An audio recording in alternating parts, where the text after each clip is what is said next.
Hello student, welcome to my channel maths log. और आज की वीडियो हम बात करेंगे आपकी जो चैप्टर नंबर 2 में बेहद प्रश्नावली है, यानी कि मिसलिनियस एक्सरसाइज जो आपकी है उसकी बात करेंगे। इससे पहले वाली वीडियो में अब तक मैंने आपको चैप्टर नंबर 2 में एक्सरसाइज नंबर 2.3 तक कंप्लीट करा दिया है। उनकी लिंक जो है आपको डिस्क्रिप्शन में मिल जाएगी, वो आप देख लेंगे तो ये आपकी जो मिसलिनियस एक्सरसाइज है आपकी, वो आपको बिल्कुल भी हार्ड नहीं लगेगी, क्योंकि आपके जो क्वेश्चन हैं उन्हीं वैसे ही हैं जो आपके अब तक आप पढ़ चुके हैं। क्वेश्चन नंबर 1 में आपको दो फंक्शन दे रखे हैं, यानी कि दो रिलेशन दे रखे हैं, एफ और जी। जो एफ एक्स है वो आपका एक्स स्क्वायर 3x इस प्रकार से डिफाइन है, आप देख सकते हैं 0 से x और 3 तक और 3 से 10 तक दो फंक्शन है। यहाँ पर आपसे ये शो करा रहा है कि दिखाइए कि एफ तो एक फलन है बट जी फलन नहीं है। तो आप जब फलन की परिभाषा आपको पता होगी फलन क्या होता है, तो आप बहुत ही आसानी से कर सकते हैं। मैं आपको फिर भी यहाँ पर थोड़ा बता देता हूँ। मान लीजिए आपको कोई फंक्शन दे रखा है या रिलेशन दे रखा है, ये आपका कहलाता है प्रांत, ये आपका कहलाता है परसर। ठीक है, इस प्रकार से मान लीजिए 1 2 3 4 5 6 इस प्रकार से अगर इनके प्रतिबिंब जो है अलग अलग अद्वितीय हैं, यानी कि यूनिक बन रहे हैं, तो आपका कहलाता है ये फंक्शन होता है। अगर आपका इस प्रकार से कोई दे रखा है 1 2 3 4 5 6 इस प्रकार से दे रखा है 2 का 4 पर और 2 का 6 पर, यानी कि प्रांत का अवयव का प्रतिबिंब डबल नहीं होना चाहिए, इसका मतलब ये आपका फंक्शन नहीं होगा, ये आपका होगा। तो उसी चीज़ को हम यहाँ पर चेक करेंगे। तो एफ एक्स बराबर आपको दे रखा है एक्स स्क्वायर और 3x, कहाँ कहाँ पर ये डिफाइन है, 0 से और 3 तक और 3 से 10 तक। यहाँ पर देखेंगे कॉमन वैल्यू को आप देखेंगे क्या है, आपकी 3 है, तो एट 3 पर देखेंगे, एट एक्स बराबर 3 पर एफ एक्स बराबर हम एक्स बराबर लेंगे, आप पहले एक्स स्क्वायर लेंगे, तो एफ 3 की वैल्यू कितनी आएगी आपकी, 9 आएगी। इसी प्रकार से आप एफ एक्स बराबर लेंगे 3x, तो अब एफ की 3 की वैल्यू कितनी आएगी आपकी, वो भी 9 आएगी, यानी कि 3,9 और 3,9 यहाँ से रिलेशन बनना है, यानी कि 3 का प्रतिबिंब किस पर है, 9 पर है, यहाँ भी किस पर है, 3 का प्रतिबिंब 9 पर है। तो एफ क्या हो गया, एक फलन हो गया।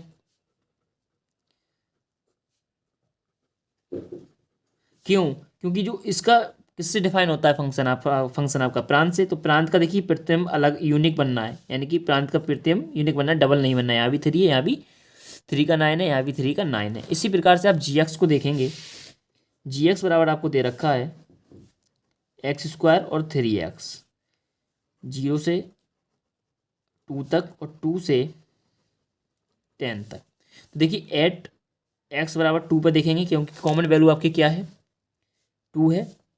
तो जी एक्स बराबर पहले लेंगे आप एक्स स्क्वायर, तो जी 2 की वैल्यू कितनी आएगी आपकी, 4 आएगी। यहाँ से आपको जो रिलेशन बनना है 2,4 बनना है, ठीक है। और जी एक्स बराबर आप लेंगे 3x, अब जी 2 की वैल्यू कितनी आएगी आपकी, 6 आएगी। यहाँ से आपकी 2 की वैल्यू कितनी बनना है, 6 बनना है। तो देखिए आप यहाँ पर प्रांत से आपका फंक्शन डिफाइन होता है। तो प्रांत का देखिए क्या है, अवयव का, प्रांत के अवयव का प्रतिबिंब पहले तो 4 है, फिर प्रांत के अवयव का प्रतिबिंब कितना, 6 है, यानी कि ये वाली कंडीशन बन रही है, यानी 2 और 4,6, यानी कि इसका इस पर भी, इसका इस पर भी, तो ये फंक्शन नहीं होगा। इस प्रकार से आप लिख सकते हैं, ठीक है। इसी प्रकार से क्वेश्चन नंबर 2 की बात करेंगे।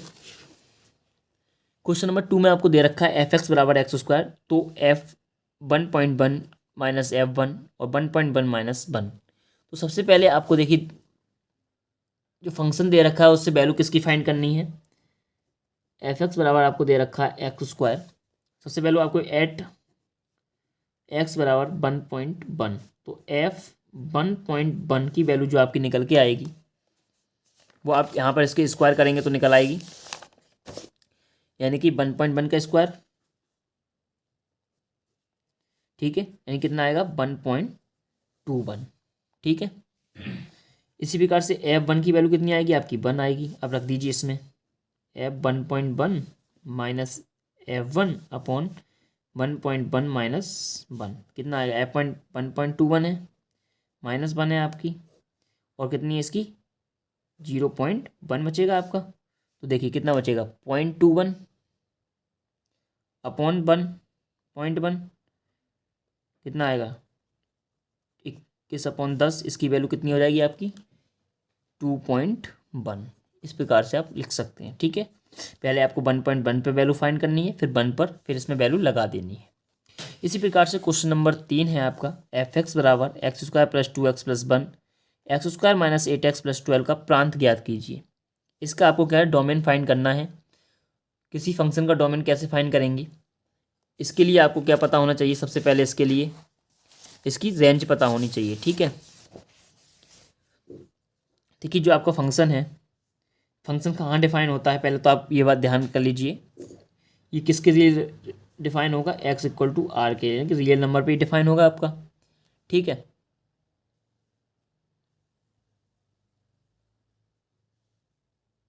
एक मिनट। तो देखिए आपको फंक्शन में आपको क्या होना चाहिए, जो डिनोमिनेटर है वो 0 के इक्वल नहीं होना चाहिए, यानी कि x² - 8x + 12 नॉट इक्वल 0 होना चाहिए। अगर ये फंक्शन क्या होगा, होगा यानी कि डिफाइन होगा तब। ठीक है, इसकी वैल्यू 0 नहीं होनी चाहिए। अब इसको आप सॉल्व कर लीजिए, x² इससे फैक्टर कीजिए, 6x - 2x + 12 नॉट इक्वल 0। तो x - 6 - 2 x - 6 नॉट इक्वल 0। तो x - 6 और x - 2 नॉट इक्वल 0, यानी कि x नॉट इक्वल 2,6। तो x नॉट इक्वल 2,6 का मतलब क्या है, जो प्रांत होगा आपका, डोमेन होगा, वो क्या होगा, r तो होगा, बट माइनस क्या होगा आपका 2,6, यानी कि रियल नंबर्स में से, वास्तविक संख्याओं में से आपके 2 और 6 को हटाकर वो जितने भी आपके नंबर्स होंगे वो क्या होंगे, इस फंक्शन के क्या होंगे, प्रांत होंगे। ठीक है, तो इस प्रकार से ये क्वेश्चन नंबर 3 तक थे। क्वेश्चन नंबर 4 है आपका, एक फंक्शन दे रखा है f(x) बराबर √x - 1 द्वारा परिभाषित वास्तविक फलन f का प्रांत तथा परिसर ज्ञात कीजिए। ठीक है, प्रांत और परिसर ज्ञात करनी है, तो आपको फंक्शन दे रखा है f(x) बराबर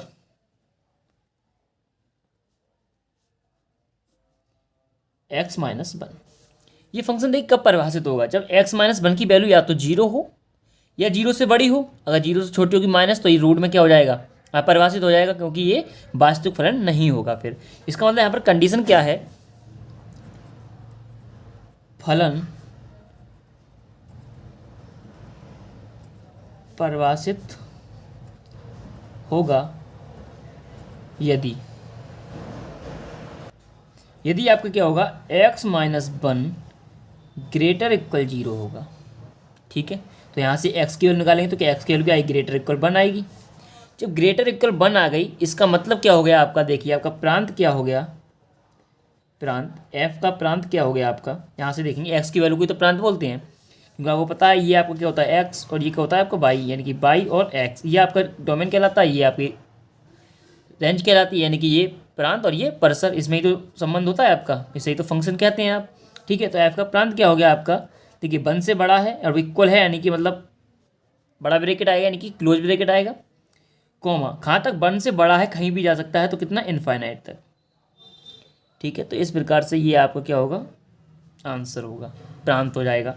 अब रेंज निकालने के लिए आपको पता है y बराबर f(x) होता है आपका, तो y बराबर √x - 1 हो जाएगा। क्यों, f(x) की वैल्यू क्या है, √x - 1, दोनों इसका क्या करेंगे, स्क्वायर करेंगे, तो y² बराबर क्या आएगा, x - 1।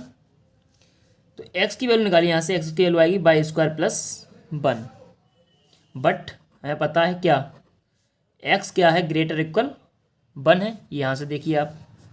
ठीक है, x ग्रेटर इक्वल 1 है, तो क्या y² + 1 ग्रेटर इक्वल 1 नहीं हो जाएगा, यहाँ से मतलब y² ग्रेटर इक्वल 0, क्योंकि 1 से 1 कैंसिल हो जाएगा, ले जाएंगे तो। इसका मतलब क्या हुआ आपका, y क्या आ गया, y आ गया आपका ग्रेटर इक्वल 0, y भी आपका ग्रेटर इक्वल 0, तो रेंज ऑफ f या परिसर बराबर आपका क्या होगा, देखिए 0 से तो बड़ा है और बराबर भी है, तो 0 यानी क्लोज ब्रैकेट, और कहाँ तक, इनफाइनाइट तक। तो ये आपकी क्या होगी, रेंज होगी। ठीक है, इस प्रकार से आपको करना है। यहाँ पर आपको एक छोटी सी चीज़ ध्यान देने वाली है, जब भी हम कहीं प्रांत या परिसर में आपका इनफाइनाइट आता है, तो वहाँ हमेशा हम बाद में उसकी छोटी ब्रैकेट का प्रयोग करते हैं। ठीक है, क्योंकि ये क्लोज नहीं होता है, ये आपका ओपन ब्रैकेट होता है। ठीक है,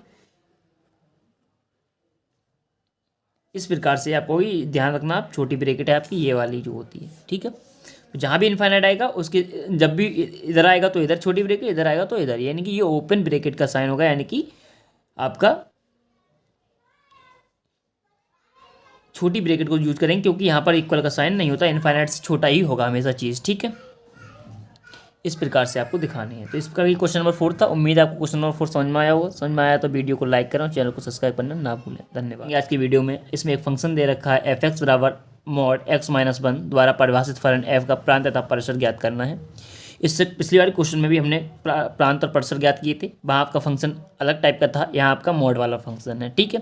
तो आंसर में हम लिखेंगे, अगर इससे पहले आपने नहीं देखे क्वेश्चन नंबर 4 तक तो उनकी लिंक जो आपको डिस्क्रिप्शन में मिल जाएगी, वो आप देख सकते हैं। तो क्वेश्चन नंबर 5 की शुरुआत करते हैं। देखिए आपको फंक्शन दे रखा है f(x) बराबर मॉड x-1, ठीक है। तो सबसे पहले तो आप मॉड का मतलब सीख लीजिए कि मॉड क्या होता है। मान लीजिए अब यहाँ f(x) बराबर दे रखा है मॉड x, कोई फंक्शन मान लिया हमने f(x) बराबर मॉड x। तो मॉड का मतलब क्या है, हम x की वैल्यू रखें यहाँ पर -1, तब भी आपकी क्या निकल कर आएगी, f(x) की वैल्यू जो निकल कर आएगी वो आएगी +1, क्योंकि मॉड जो है माइनस वाली संख्याओं को प्लस कर देता है और प्लस वाली संख्याओं को तो प्लस रहने ही देता है, ठीक है। अगर हम x बराबर -2 रखेंगे तो f(x) की जो वैल्यू निकल कर आएगी वो +2 आएगी, यानी कि जो नेगेटिव संख्याएं हैं उन्हें क्या कर देगा, प्लस कर देगा, ठीक है। तो देखिए हम क्या होगा, इसको हम y बराबर भी कह सकते हैं एक तो आपका जो x होता है वो क्या कहलाता है, डोमेन कहलाता है, और y की वैल्यू क्या कहलाती है, आपकी रेंज कहलाती है, यानी कि ये आपका प्रांत हो गया और ये आपका परिसर हो गया, ठीक है। इस प्रकार से अब देखिए हम प्रांत कैसे लिखेंगे इसका। देखिए डोमेन बराबर, मैं डोमेन लिख देता हूँ या प्रांत कुछ भी बात कह लीजिए आप, डोमेन f बराबर आपका क्या हो, देखिए कोई भी रियल नंबर रखिए आप। रियल नंबर क्या होते हैं आपके, माइनस इन्फाइनाइट से कहाँ तक होते हैं, इन्फाइनाइट तक होते हैं, यानी कि माइनस प्लस वाली सभी संख्या क्या आपकी रियल नंबर कहलाती हैं आपके। तो देखिए माइनस की रखेंगे तब भी प्लस और प्लस की रखेंगे तब भी प्लस, यानी कि जो भी आपकी x की वैल्यू रखेंगे तो उसमें फंक्शन क्या है आपका परिभाषित है, तो x बराबर क्या हो जाएगा, r हो जाएगा। r यहाँ पर क्या होता है, रियल नंबर, ठीक है। अब देखिए y बराबर है आपका x-1, ठीक है। हम x बराबर रखेंगे पहले 0, तो y बराबर क्या आएगा, -1 मॉड, यानी कि y बराबर 1 आ गया। इसी प्रकार से अब x बराबर रखिए आप 1, तो y बराबर क्या आ गया, 1 - 1 यानी कि मॉड 0, यानी कि बराबर 0, ठीक है। वैल्यू को ध्यान से देखिए, x बराबर 2 रखेंगे, -2 रखेंगे अब, तो y बराबर कितना आएगा, -2 - 1 कितना आएगा, -3, -3 मतलब प्लस कर देगा इसको 3, तो y बराबर आपका कितना आ गया 3, और y बराबर आपको कितना आया 0, ठीक है। ध्यान देना y बराबर, तो हमें संख्याएं कौन सी मिलेंगी, सभी प्लस की मिलेंगी, क्योंकि हम माइनस की रखेंगे तब भी मॉड क्या कर देगा, प्लस कर देगा। आप ऐसे ही -3 रख लीजिए, -4 रख लीजिए, प्लस में रख लीजिए, जो भी अंदर माइनस आएगा मॉड उसको क्या कर देगा, प्लस कर देगा, यानी कि तो इसकी रेंज क्या होगी, आपकी रेंज क्या हो जाएगी आपकी, देखिए 0 से लेकर, ठीक है, 0 भी इसमें आ रहा है, और 0 से लेकर इन्फाइनाइट तक हो जाएगी। हम इन्फाइनाइट यहाँ पर आपको क्लोज ब्रैकेट लगाना है, क्योंकि 0 इसमें आ रहा है, और इधर आपको इन्फाइनाइट की तरफ ओपन ब्रैकेट लगाना है। इसका मतलब हमें यहाँ की वैल्यू पता नहीं है, कितनी भी कुछ भी हो सकती है, तो इसलिए हम क्या लगाते हैं, ओपन वैल्यू लगाते हैं, ठीक है, ओपन ब्रैकेट लगाते हैं। तो इस प्रकार से ये इसकी रेंज हो गई, और ये आपका क्या होगा, डोमेन हो गया। डोमेन क्यों हो गया, क्योंकि यहाँ पर देखिए आप कोई भी संख्या रखेंगे, अब तो x क्या है उस पर जो फलन है आपका डिफाइन हो रहा है, यानी परिभाषित है, ठीक है। तो इस प्रकार से ये क्वेश्चन नंबर 5 था। उम्मीद है आपको क्वेश्चन नंबर 5 समझ में आया होगा। समझ में आया तो वीडियो को लाइक करें और चैनल को सब्सक्राइब करना ना भूलें। क्वेश्चन नंबर 6 है, मान लीजिए कि f बराबर x, x² upon 1 + x², x is the element of real number, यानी कि r, r से r में एक फलन है, f का परिसर ज्ञात करना है, यानी कि रेंज ज्ञात करनी है। तो क्वेश्चन की शुरुआत करेंगे आंसर में। सबसे पहले आपको पता है f बराबर आपको क्या दे रखा है यहाँ पर, x, x² अपॉन 1 + x², ये आपका कोई फंक्शन है, ठीक है। आप जानते हैं ये आपकी x की वैल्यू है, कॉमा ये आपकी किसकी है, y की वैल्यू है, ठीक है।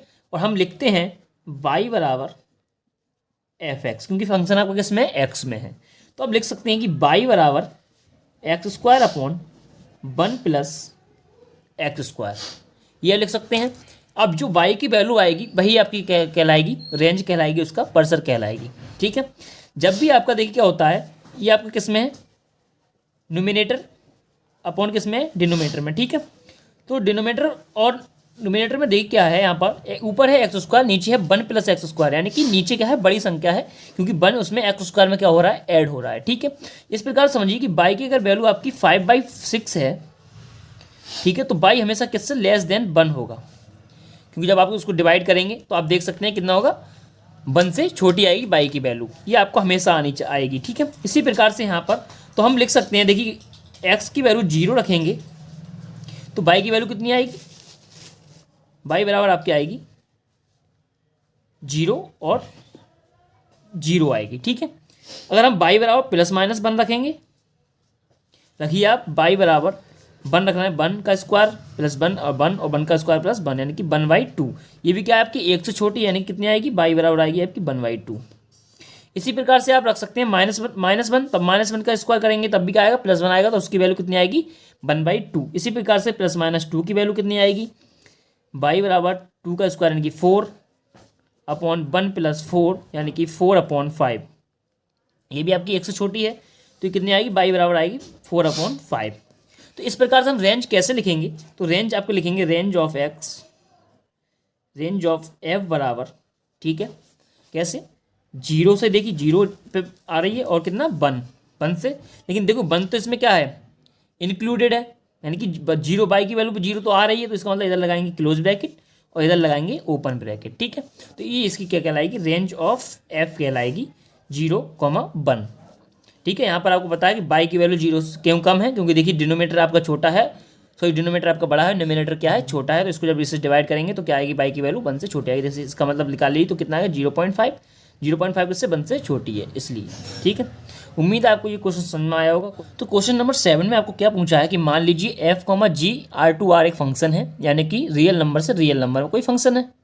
ठीक है, दो फंक्शन है, क्रमशः एफ बराबर है x+1 और जी बराबर है 2x-3।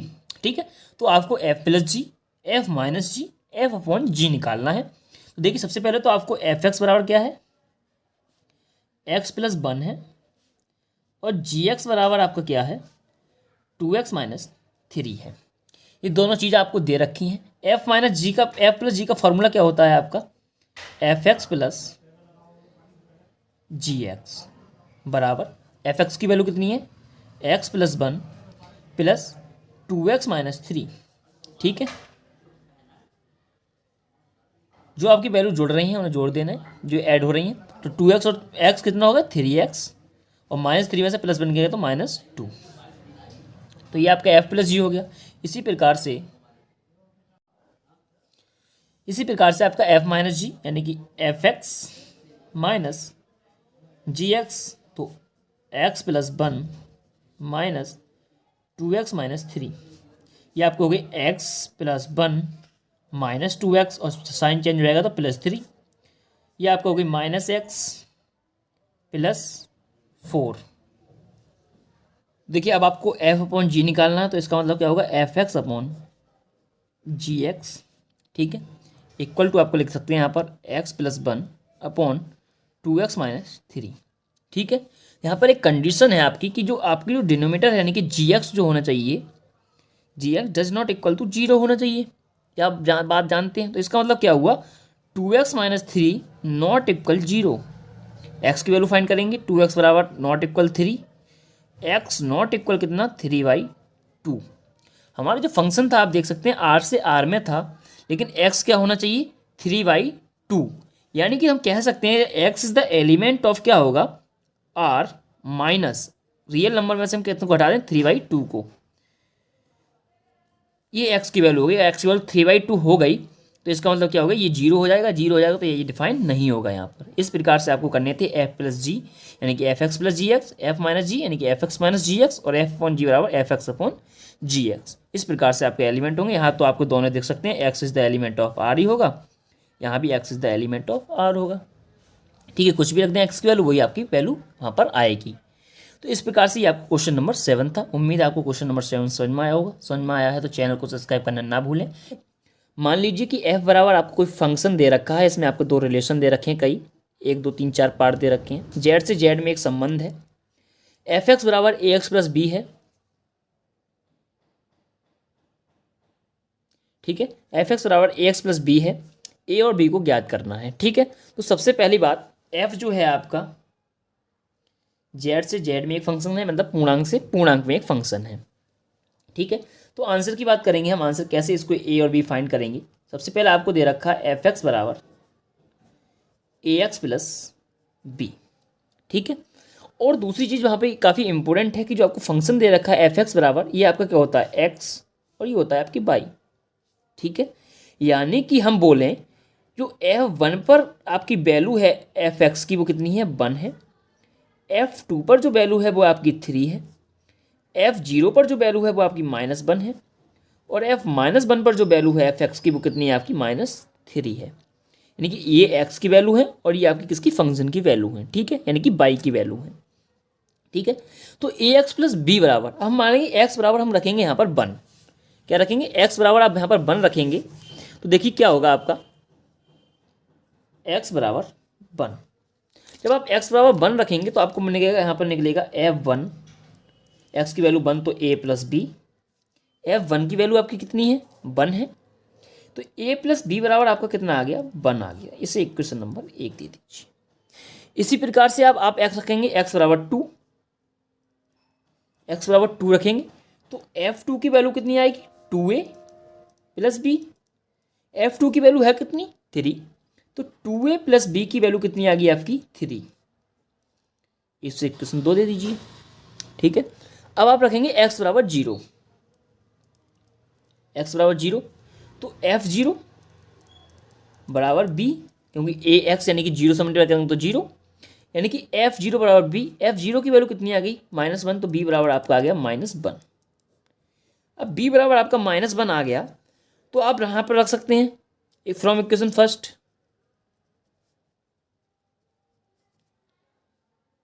a प्लस बी बराबर आपका है 1, a b की वैल्यू है आपकी -1 बराबर 1, तो a बराबर 1 प्लस 1, a बराबर आपका आ गया 2, ठीक है। a बराबर आपका 2 आ गया। इसी प्रकार से आपका b बराबर -1 आ गया, तो a और b की वैल्यू कितनी आ गई आपकी -1 और 2 आ गई। इसी प्रकार से आप चाहें तो f बराबर x, यहाँ पर x बराबर -1 भी रख सकते हैं। x बराबर -1 रखेंगे तो f -1 बराबर -a plus B. f -a की वैल्यू कितनी है 3, -3 बराबर -a प्लस बी। इसे इक्वेशन 3 दे दें। अब चाहे तो आप b की वैल्यू यहाँ पर रखें, यहाँ रखें, यहाँ रखें, a की वैल्यू क्या आएगी, इक्वली आएगी, ठीक है। जो a की वैल्यू आपकी इक्वेशन नंबर 1 से आई है वही 2 से आएगी, वही आपकी 3 से आएगी। तो a की वैल्यू 2 हो गई, b की वैल्यू हो गई -1। इस प्रकार से आपको ये फाइंड करने थे। तो ये आपको क्वेश्चन हो चुका है। उम्मीद है आपको क्वेश्चन समझ में आया होगा। समझ में आया है तो चैनल को, क्वेश्चन नंबर 9 काफ़ी इंपॉर्टेंट है आपका, क्योंकि इसमें आपको थोड़े कॉन्सेप्ट समझने होंगे, ठीक है। तो क्वेश्चन नंबर 9 है आपका, r बराबर a, b।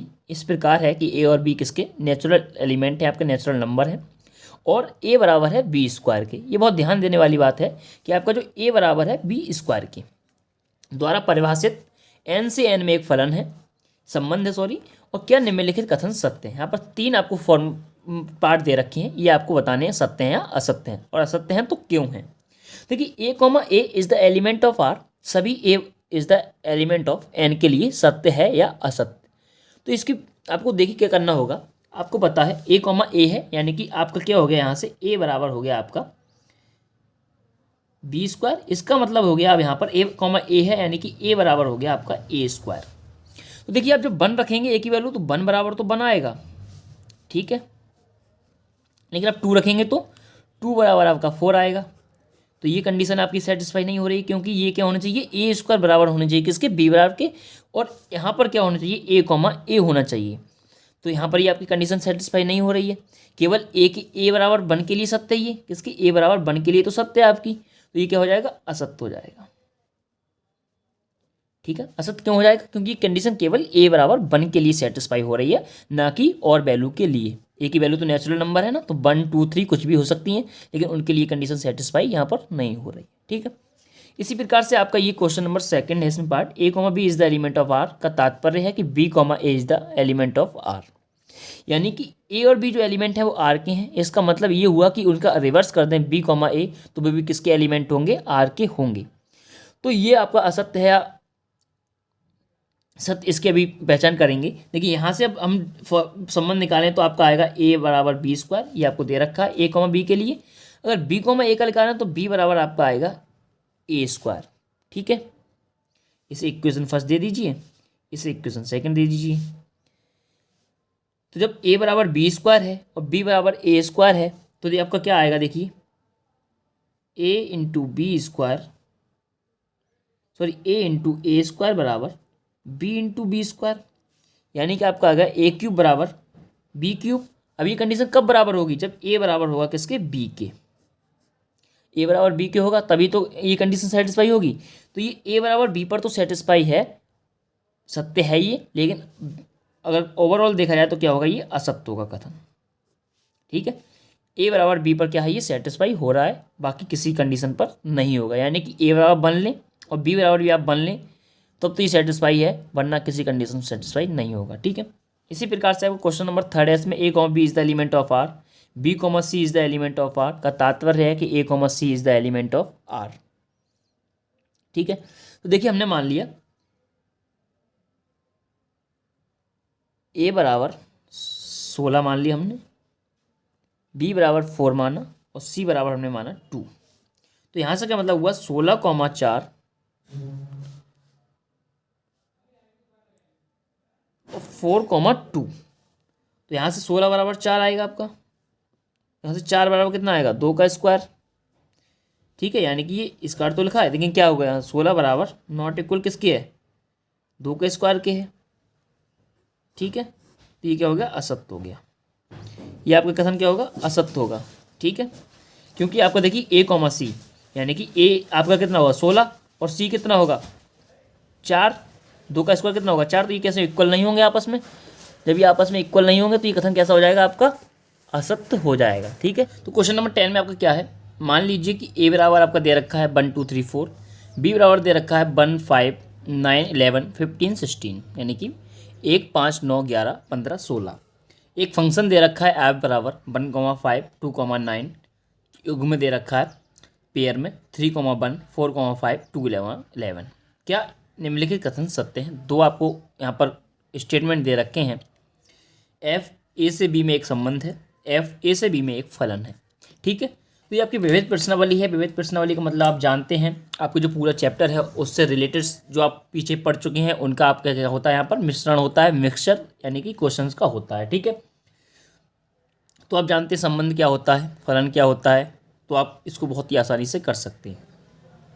ठीक है, इसकी बात करूंगा मैं सबसे पहले कथन की एफ ए से बी में एक संबंध है, ये सत्य है असत्य। तो देखिए प्रथम घटक क्या होंगे एफ की, एफ तो आपको दिख रहा है यहाँ पर, तो एफ के जो प्रथम घटक होंगे, प्रथम घटक वो क्या क्या है देखिए, 1 प्रथम घटक, ये 2 3 4 यही है ना, तो 2 डबल आया है, कोई दिक्कत नहीं, समझते हम डबल को लिखते नहीं है, ये बात आपको पता है। ठीक है, इसके बाद एफ के द्वितीय घटक,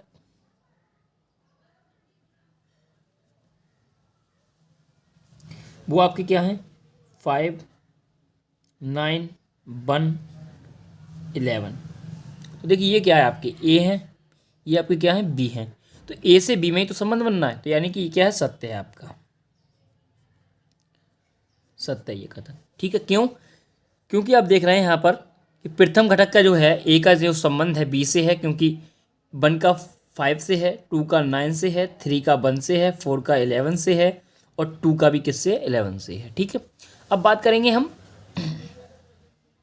फंक्शन की, यानी कि एफ ए से बी में एक फलन है, फंक्शन है या नहीं है। देखिए क्यों नहीं है, यहाँ पर देखिए जो प्रथम घटक के अवयव होते हैं, देखिए ये संबंध है, रिलेशन है, ये कोई रिलेशन है, ये रिलेशन प्रूफ हो गया। ठीक है, इसको मैं यहाँ पर एक बार और नोट कर लेता हूँ, एफ बराबर 1,5 2,9 3,1 4,5 और 2,11। ये मैं आपको पहले ही बात बता चुका हूँ। देखिए आपको कोई फंक्शन है, इसमें जो क्रमिक युग्म कहलाता है ये आपके युग्म कहलाते हैं, पेयर। ठीक है, इसमें जो प्रथम घटक होंगे उनका जो समुच्चय होगा वो आपका डोमेन कहलाएगा। डोमेन किसका, एफ का, क्योंकि यहाँ पर फंक्शन क्या है एफ, वो डोमेन एफ का होगा 1 2 3 और 4। ठीक है, और द्वितीय घटक जो होंगे वो आपके कहलाएंगे रेंज कहलाएंगे, यानी कि 5 9 1। लेकिन यहाँ देखिए आप डोमेन का अवयव 2 देखिए, 2 के आपको 2 प्रतिबिंब बनना है, एक बनना है आपका 9 पर और एक इसका बनना है 11 पर। ठीक है, यानी कि 9 और 11 पर 2 इमेज बनना है इसके, तो इसका मतलब ये फंक्शन की डेफिनेशन के क्या है, अपोजिट है, यानी कि ये फंक्शन की डेफिनेशन में नहीं आता है। फंक्शन की डेफिनेशन क्या होती है कि किसी संबंध के ऐसे प्रथम घटक यानी कि ऐसे डोमेन जिनका केवल एक ही प्रतिबिंब हो तो वो आपका फंक्शन कहलाता है, लेकिन इसके प्रतिबिंब दो हैं तो ये क्या होगा, असत्य हो जाएगा आपका, असत्य है। रीजन मैं आपको दे चुका हूँ, ठीक है। इसके बाद बात करेंगे क्वेश्चन नंबर 11 की। क्वेश्चन नंबर 11 में आपको दे रखा है, मान लीजिए एफ बराबर A B comma A plus B, A comma B is the element of Z, यानी कि जेड आप पता है क्या होते हैं, आपके पूर्णांक होते हैं, द्वारा परिभाषित जेड क्रॉस जेड का एक उपसमुच्चय है। क्या जेड से जेड में एक फलन है एफ, यहाँ पर एफ को आपको दिखाना है फलन है या नहीं है, ठीक है। तो देखिए सबसे पहले आप क्या करेंगे, यहाँ पर सबसे पहले क्या करेंगे, देखिए आपको पता है एफ बराबर आपको दे रखा है A B comma A plus B, ठीक है। आपको पता है ये वैल्यू जो होती है वो आपकी एक्स होती है, ये जो होती है आपकी वाई होती है, और हम वाई बराबर लिखते हैं एफ एक्स, ठीक है। अब यहाँ से देखिए एफ ए कॉमा बी बराबर आपका क्या होगा, ए प्लस बी, यानी कि एक्स और वाई की वैल्यू रख के क्या होगा, एफ ए बराबर ए प्लस बी। अब यहाँ देखिए ए कॉमा बी क्या है, जेड है। जेड आपका क्या होता है, जेड देख मैं यहाँ बस समझ लिख देता हूँ उसका, यानी कि आपका -4 -3 -2 -1 0 1 2, इस प्रकार से आपकी संख्याएं होती हैं जेड में, ठीक है। हम जेड यहाँ पर क्या ले रहे हैं, ए बराबर आप ले रहे हैं यहाँ पर 3, और मान लीजिए बी बराबर आपने लिया 4, तो एफ कितना आएगा, ये 12 आएगा, बराबर कितना आएगा, 3 + 7 आएगा, ठीक है। इसी प्रकार से आप मान लीजिए ए बराबर आपने लिया 2 और बी बराबर आपने लिया 6, तो एफ 2 × 6 बराबर 2 + 6, ठीक है। और एफ ये कितना हो गया, 12 हो गया, ये कितना हो गया आपका 8 हो गया। देखिए एफ 12 की वैल्यू यहाँ पर 7 है, एफ 12 की वैल्यू यहाँ पर क्या है, 7 है, यानी कि जो आपका यहाँ मान लीजिए ये डोमेन है, ये आपका यानी ये एक्स और वाई है, यहाँ 12 है और इधर कितना है 7 और 8 है, तो 12 का जो इमेज बनना है वो 7 और 8 दोनों पर बनना है, इसका मतलब ये फंक्शन नहीं होगा, ठीक है। एफ एक फंक्शन नहीं होगा, यहाँ पर लिख सकते हैं फलन नहीं है, ठीक है। तो उम्मीद है आपको दोनों ही क्वेश्चन समझ में आए होंगे। इस क्वेश्चन को अगर समझ गए हैं तो इसका सेकंड पार्ट समझ में आ जाएगा आपका, और इसका सेकंड पार्ट आप समझ गए हैं तो इसका ये क्वेश्चन नंबर 11 भी आपको समझ में आ जाएगा, ठीक है। तो क्वेश्चन नंबर 12 आपको क्या कहता है कि मान लीजिए कि ए बराबर 9 10 11 12 13 तथा एफ ए से एन में एक फंक्शन है और एफ एन बराबर आपका एन है का एक महत्तम अभाज्य गुणक द्वारा परिभाषित है, एफ का परिसर यानी कि रेंज ज्ञात कीजिए, ठीक है। ए बराबर आपको दे रखा है, मैंने यहाँ पर लिख लिया है, एफ एन बराबर आपका एन दे रखा है क्वेश्चन, वो भी मैंने यहाँ पर लिख लिया है, ठीक है। अब यहाँ पर देखेंगे आप एफ एन की वैल्यू जो रखेंगे 9 बराबर आपका 9 होगा, क्योंकि एफ एन बराबर है आपका एन, इसके आप गुणांक कीजिए, फैक्टर करेंगे इसके, तो 3 × 3, ठीक है। 3 × 3 करेंगे तो आपको पता है महत्तम, यानी कि महत्तम है आपका अभाज्य गुणक है, तो यानी कि 9, इसमें कौन सा महत्तम होगा, 3 होगा, यानी कि मैक्सिमम वाला, ठीक है, जो ग्रेटेस्ट है, is the element of F होगा, क्योंकि एफ क्या है, ए से एन में एक फंक्शन है, ठीक है। इसी प्रकार से एफ 10 लेंगे आप, ये भी आपका बराबर 10 होगा, लेकिन 10 के जब हम फैक्टर करेंगे तो क्या आएगा, 2 × 5 आएगा, लेकिन ग्रेटेस्ट फैक्टर लेना है हमें आपको, क्योंकि आपका क्या है महत्तम गुणज अभाज्य है, मतलब अभाज्य वो है, तो ये 3 भी अभाज्य होता है, 5 भी क्या है आपका अभाज्य है, तो ये क्या हो गया 10, 5 हो गया, इज द एलिमेंट, ये ऑफ एफ का एलिमेंट होगा। इसी प्रकार से आप एफ कितना लेंगे, 11 लेंगे, तो क्या होगा 11 आएगा, और 11 को क्या लिख सकते हैं आप, 1 × 11 लिख सकते हैं इसके फैक्टर, इसका लेंगे तो 11, हो जाएगा, is the element of F, ठीक है। जो आपके ए के दे रखे हैं वही ले रहे हैं हम यहाँ पर, एफ 12 लेंगे, 12 को आप लिख सकते हैं 12 आएगा, और इसको आप लिख सकते हैं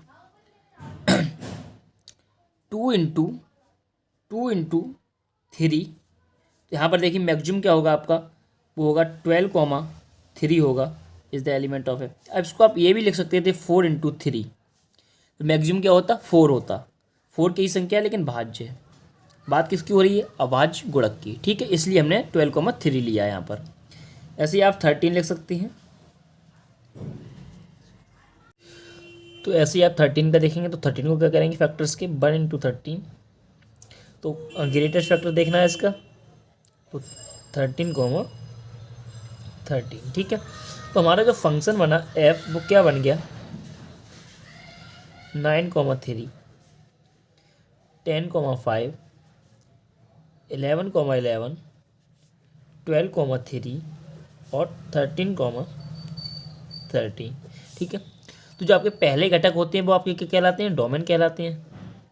मैं इसका डोमेन भी लिख दे रहा हूँ, बल्कि पूछा नहीं है आपका।